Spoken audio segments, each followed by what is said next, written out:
যুবকের গলায় ফাঁস দেওয়া ঝুলন্ত মৃতদেহ উদ্ধারের ঘটনায় ব্যাপক চাঞ্চল্য ছড়িয়েছে রায়গঞ্জের উদয়পুরে। ঘটনার তদন্তে পুলিশ সূত্রে জানা গিয়েছে, মৃত যুবকের নাম কাঞ্চন দাস, বয়স 30 বছর, বাড়ি রায়গঞ্জ থানার কমলাবাড়ি 1 নম্বর গ্রাম পঞ্চায়েতের পশ্চিম উদয়পুরে। পরিবারের দাবি, গতকাল রাতে উদয়পুর কৃষি ফার্মে গলায় ফাঁস দিয়ে আত্মঘাতী হয় ওই যুবক। পুলিশ এসে দেহ ময়না তদন্তের জন্য রায়গঞ্জ মেডিকেলের মর্গে পাঠায়। এদিন অর্থাৎ মঙ্গলবার ওই যুবকের মৃতদেহ ময়না তদন্ত হয়, কিন্তু কেন আত্মঘাতী হলো ওই যুবক তা বুঝে উঠতে পারছে না পরিবার বলে দাবি। এদিন এ বিষয়ে মৃতের আত্মীয় হরিধন দাস বলেন, আপনার নাম? আমার নাম হরিধন দাস। যে মারা গেছে কি হবে আপনার? ভাই হবে। কি নাম ওনার? কাঞ্চন দাস। বয়স কত?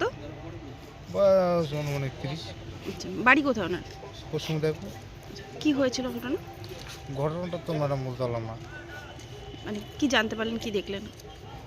কি আমি বাড়িতে আসলাম, আসার পর শুনলাম এরকম ঘটনা। কি মানে কি জানতে পারলেন, কি শুনতে পারলেন? যে ও ফাঁসি দিছে কোথায় সেটা? ওই কৃষি ফার্মে। কি কারণে বা কারণটা বলতে হবে কোনো কারণ জানা নেই? না। ওনার বাবার নাম? শৈলেশ দাস। কি কাজ করতেন এমনি? কৃষি কাজ করতে। ওনার বাবা কৃষি কাজ করে। কয় ভাই বোনরা? ওরা 2 ভাই। এ বড়? এ বড়। ভাই ভাই কি করে? আর ভাই কাজ করে। কি নাম? রায়গঞ্জ থেকে বিথিকা পালের রিপোর্ট, কুলিক নিউজ।